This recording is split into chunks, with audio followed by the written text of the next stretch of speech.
Hi, can you guys hear me? Yep.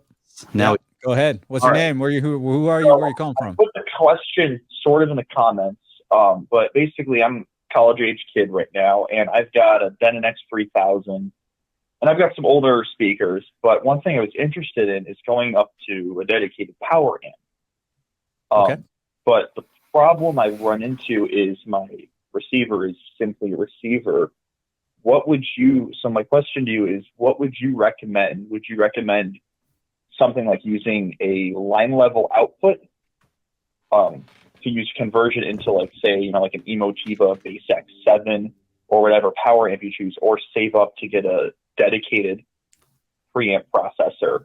Is this Nathan? Nathan J? Yes, yeah, that would be me. Okay, cool. I found your comment here or your question in the comments. Okay. So what you're saying is this AVR X3000 doesn't have any pre-outs. Is that what you're saying? Only on the Zone 2, it's got a stereo pre-out, but I'd be looking at something more of like a dedicated home system. yeah. That makes sense. So I know what you're talking about. Okay. I don't know, man. Honestly, I think people put a little bit too much weight on that, on What's the that? whole power amp. What would be your reasoning, right? Are you trying to drive some really hard to drive speakers? You want to play it super No, not loud? Like, what's the deal? particularly. So right now, I mean, the Denon AVR X2000, it's a pretty middle of the pack amp or receiver from, like, I believe 2013 or 2014. Mm-hmm. It's all right, but when I try to push it even a little bit past, what's considered what's the term you use, the reference level 0 dB, it starts getting imbalanced.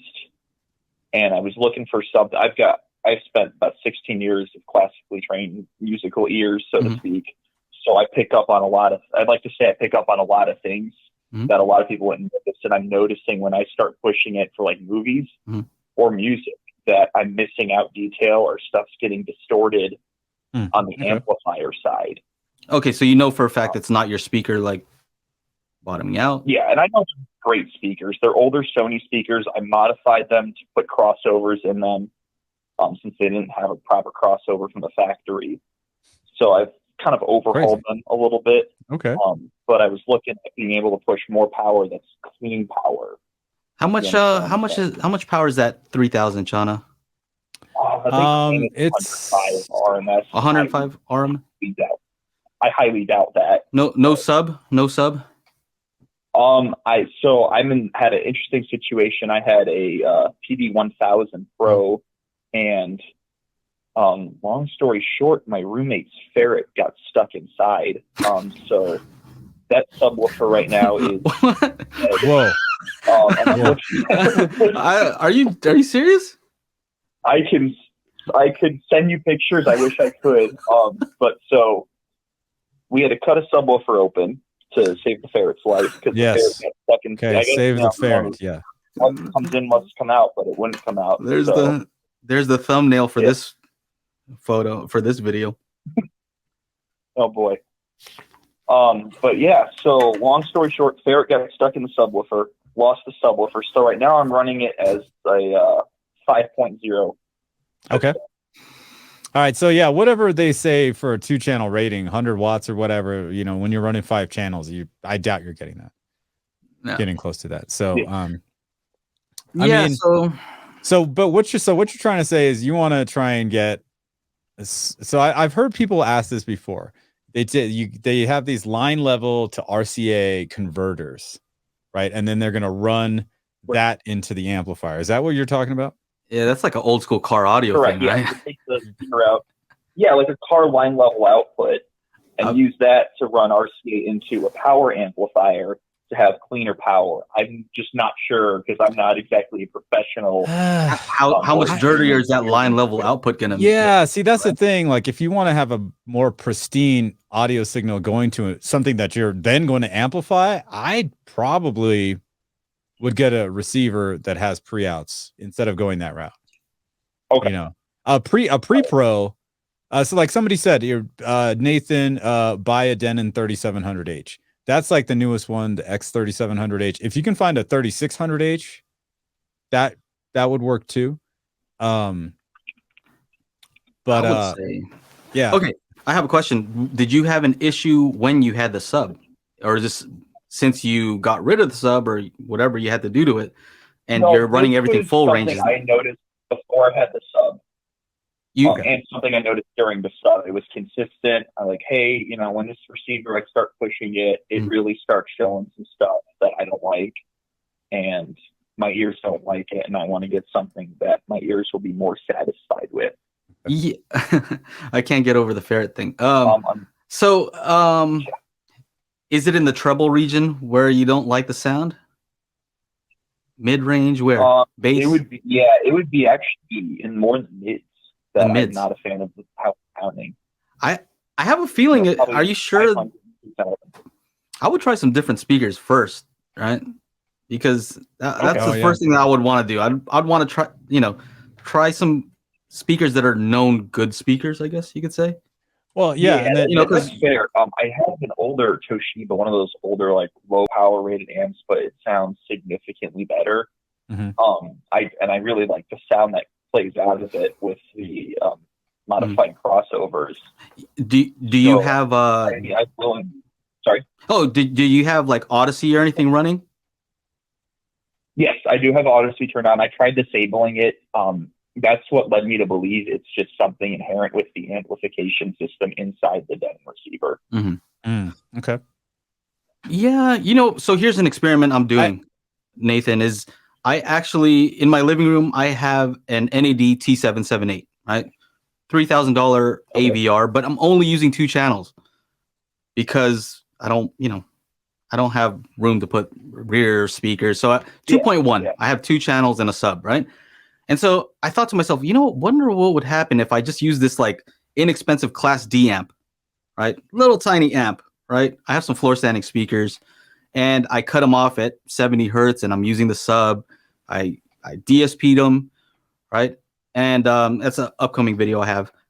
And I can play it loud, so loud, like I'm not comfortable playing it that loud. And this is the amp is like this big, right? And it was more like I wanted to push it to the extreme, like, how little power can I provide and still have a satisfactory experience? Okay. And so that's why I'm asking, are you using a sub? If you're running full range, it's a little bit different. But right, yeah. I mean, if I can have a pretty satisfying experience with that, I'm not sure how big your room is. How big is your room? So that's the annoying part is it's kind of an open area in our apartment. It's like the actual room viewing space is about 14 by 18, but it opens up kind of there's one hallway going one way and there's kind of like a kitchen area to the side. Okay. All right. And it's not big, but it's something that it would make a difference. How far away back do you sit? That was it. But back home, I had a 13 by 14 enclosed room with some mild sound treatment, and I had similar results. Yeah. I mean, I'm inclined to just say, at least get a sub back in the system because that'll offload the bass duty. And you got a lot of air to move. Yeah. Too, so. And if you use a crossover, you won't have to push that amp so hard. Go ahead. Okay, so I haven't even put it back in full range. I believe the front and rear towers are all set at 80 hertz.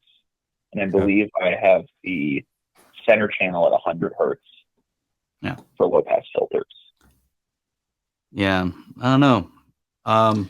It's a lot of variables there because, the crossover you've upgraded yourself. So I can't really say I don't have a point of reference because it's all troubleshooting. We're always trying to figure out like what is the issue. So you called in saying that you think that the issue is that amp doesn't have enough power, but I've had a less expensive amp in the Denon S720, right? I think that has even less power. Yeah, it does. And I had it in a larger space. And I could play it pretty loud, pretty damn loud. It's do you want to change your speakers, or did you have that thought about the speakers, or no? I mean, I'd given it thought. But, the one thing with these from what I've done research and just opening them up and whatnot, is these older Sony SS lines, the big old yellow cones, is the drivers seem to be pretty decent, especially for the money they were charging at the time. But it's the fact there's no crossover system that came with them from the factory. It was just, oh, it's like a high pass filter that goes to the 3.5-inch mid and the tweeter. But so the 8s are running, these dual 8s and these towers are running at full range, which makes no sense. Why would you do that? You would want to put some sort of crossover so the 8s are limited. So I mitigated that portion of it, which seems to have proved a decent amount with better speakers. Help, obviously. Yeah. I'm just wondering if that's what I should be doing as the first decision before looking at, cleaner power maybe, or some sort of ESP to mess around. Well, I know for a fact that if you go with the new receiver, you could spend like $1,500 on a new receiver and you can still have the same issue. Then it's speakers, right? So it's kind of like trial and error. If you really want to try a new receiver, try a new receiver. If you're getting the same situation, then it's your speakers. And then it's like, okay, well, do I turn the receiver now and then look at some speakers? I can't be 8 years old. Yeah. We're just making educated guesses here, Nathan. Yeah. And I appreciate that because it's tricky. I'm thinking it most likely is the speakers, or you love to play stuff way louder than I do. I do like to turn it up pretty loud, especially if I'm watching a movie. I like to have it at what they consider reference level. Yeah, but it's just like a lot of things are a little bit weird though, because you have it reference level, you have it reference, but it's all cut off at like you said 80 hertz. 80, yeah, there's no bass. You know what I mean? Like the bass, you gotta get some bass in there. I haven't been messing with them much since without the subwoofer. And put a little net. You know what I mean? Like where the port is, wherever the ferret got stuck, put like a net so the air can still get through, but the ferret can't get in. We need a ferret. We're solving lots of issues here. Damn. Well, Aaron, you have immediate. I ported up all because all the speakers all the towers have front facing ports at the bottom. And I'm looking at these like, man, these guys could get in here real easy. I need to block them up. Maybe get a sealed one this time. Yeah, maybe. Yeah, that's probably good. Maybe the speakers are the right move. Or maybe just put a few ferrets and then seal that thing up. Just kidding. Is that? Sometimes I give it some good. Oh man, yeah, man. Hopefully that helps out a little bit. Aaron, do you have anything else to add or no? Oh, you're muted, bro. No, not really. No? Okay. No. All right. Hold on. I do have one thing to add, but it's not anything important. Nightjar asks, can you change out the components of a crossover with top quality parts of the same value? And will it improve the sound of the speakers? Oh, what is this? Here, it's from Kindergarten Cop. Oh, Kindergarten Cop. Oh, not quality parts. It's not a tumor. It's not a tumor. Find a good crossover like that. There's I think it was like $100. Yeah. Sorry, $100 a pair, $50 for a crossover. Yeah. Yeah, man. Well, let us know. Maybe give us an update next time. I do appreciate the help. Try some other speakers. I'd say yeah, try some other speakers first. I know you're saying that the other amp is handling it a little bit better. But yeah, dude, you have a friend that's got some speakers, be like, yo, man, let me borrow a pair of speakers real quick. Yeah, there you go. Try it out and listen to it just in stereo at your listening whatever levels, and then see, oh, that distortion is gone. Full range too. Yeah, full range. I wish I could do that. Pure direct. Put it on pure direct, so we're making sure that we're not doing anything with like the EQ is not weird. Just put in pure direct and see how loud you can play. Right. Yep. Yeah. The only other pair of speakers that I've got access to is it's an old set. My dad had KEF 103.2s that he brought back in like 1982, and they obviously sound better. But I don't know if that's the right speaker to be using as a comparison. Sure, yeah, right. $100 pair of speakers from 1982 versus probably a $600 or $700, $800 pair of Sony towers from 2004. It's quite a big difference. Yeah. Yeah, you gotta have to just try. I think you have to just try. All right. Yeah. All righty, man. Do that then. Thank you very much. For sure. No problem, Nathan. Hey, man. All right. Y'all as well. Bye. Bye-bye. All right.